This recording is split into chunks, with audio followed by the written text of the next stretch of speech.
Untuk mengetahui situasi jelang libur Nataru, kita terhubung dengan dua jurnalis Kompas TV, Gratia Adur di Bandara Soekarno-Hatta, Tangerang, Banten, dan Jipayana Putra di Bandara Ngurah Rai, Bali. Kita ke Gratia terlebih dahulu di Bandara Soekarno-Hatta, Tangerang, Banten. Selamat siang Gratia, bagaimana situasi di sana dan apa saja persiapan yang dilakukan oleh otoritas bandara?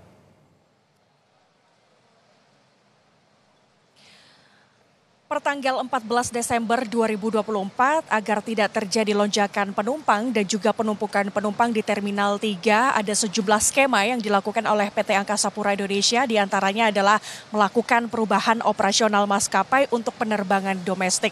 Seperti contoh, bagi penumpang yang akan melakukan penerbangan pesawat menggunakan maskapai Super Airjet, ini akan dipindahkan ke Terminal 2E, kemudian kalau menggunakan penerbangan Lion Air, ini dipindahkan ke Terminal 1A. Mengapa perubahan operasional ini dilakukan mepet menjelang libur Natal dan Tahun Baru? Ini tujuannya supaya di Terminal 3, baik di keberangkatan dan juga di kedatangan, ini tidak terjadi adanya penumpukan penumpang. Karena kalau kita berkaca dari libur Natal dan Tahun Baru di tahun lalu, ini biasanya terjadi penumpukan-penumpukan baik di selasar Terminal 3, di tempat check-in dan juga di area lobi parkir ketika menurunkan penumpang. Ini selalu terjadi penumpukan arus penumpang, sehingga ini adalah skema yang dilakukan oleh PT Angkasa Pura untuk memindahkan ataupun melakukan perubahan operasional maskapai seperti itu.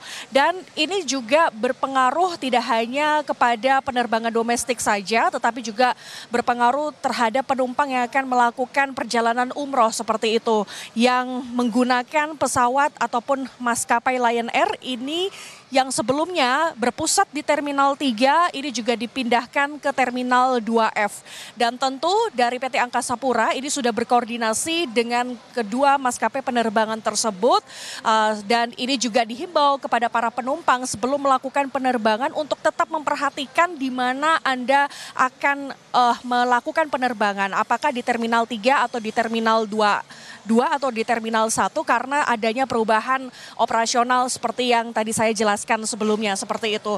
Tapi kalau kita lihat suasana dari pagi hingga siang ini, ketika PT Angkasa Pura melakukan perubahan operasional maskapai, ini juga sangat berdampak khususnya di Terminal 3. Bisa Anda lihat di belakang saya saat ini biasanya terjadi antrean yang cukup panjang bagi para calon penumpang untuk melakukan proses check-in tiket pesawat, tetapi yang bisa Anda lihat di layar kaca di belakang saya ini sudah tidak nampak terjadi adanya antrean yang cukup panjang khususnya di counter check-in. Kemudian tadi juga kami turun di Terminal 3, mulai dari selasar di terminal keberangkatan sampai di area lobi parkir biasanya terjadi kemacetan, tapi ini sudah nampak tidak terjadi adanya penumpukan. Jadi ini bisa dibilang sangat efektif, tapi kita masih belum tahu ketika nanti pada saat lonjakan arus penumpang di Terminal 3 akan berjalan dengan baik atau tidak, nanti kita akan tunggu bersama karena diprediksi akan ada lonjakan ini sekitar tanggal 20 hingga 23 Desember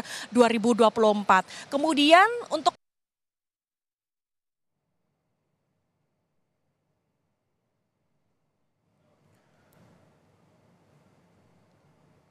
Baik, sejumlah skema diberlakukan di Bandara Soekarno-Hatta, Tangerang, Banten di masa libur Nataru ini, diantaranya melakukan operasional maskapai, diantaranya untuk penerbangan domestik. Dan untuk selanjutnya kita akan bergeser ke Bandara Igusti Ngurah Rai, Bali. Sudah ada rekan jurnalis Kompas TV, Jipayana Putra di sana.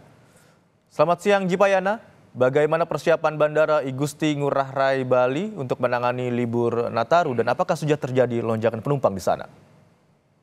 Baik, selamat siang Imron dan saudara. Dari pantauan kami hingga siang ini di Bandara Igusti Ngurah Rai, Bali sudah mulai adanya peningkatan dari jumlah penumpang sejak 2 minggu ke belakang di bulan Desember kemarin. Tercatat di minggu pertama, Bandara Igusti Ngurah Rai melayani penumpang sebanyak 423.000 penumpang dan naik menjadi 438.000 penumpang di minggu kedua. Pihak bandara pun memperkirakan akan ada lonjakan penumpang di beberapa tanggal seperti di tanggal 20, 26, dan 29 Desember hingga di 2 Januari 2025. Langkah antisipasi pun telah disiapkan oleh pihak Bandara Igusti Ngurah Rai Bali seperti pemberlakuan pembayaran non-tunai di pintu keluar dan pintu masuk bandara hingga pengaturan rekayasa lalu lintas yang bekerja sama dengan pihak kepolisian, Dinas Perhubungan hingga pecalang desa setempat. Selain menambah jumlah personil di Posko Nataru yang akan melibatkan personil gabungan di dalam Bandara Igusti Ngurah Rai sendiri. Nah, di sisi lain, saudara, dengan adanya penurunan harga tiket pesawat itu mengakibatkan adanya peningkatan dari jumlah penumpang yang melakukan perjalanan melalui Bandara Igusti Ngurah Rai. Dan hal tersebut diharapkan mencapai target dari Bandara Igusti Ngurah Rai sendiri yang menargetkan sebanyak 23,6 juta penumpang di akhir tahun 2024 ini. Di sisi lain, hal tersebut untuk mendukung keberlangsungan perekonomian hingga pariwisata di Provinsi Bali sendiri. Kembali ke Imron. Baik, terima kasih atas laporan Anda, jurnalis Kompas TV Jipayana Putra yang melaporkan dari Bandara Igusti Ngurah Rai Bali, dan sebelumnya ada jurnalis Kompas TV Gratia Adur yang melaporkan dari Bandara Soekarno-Hatta, Tangerang, Banten. Selamat bertugas kembali.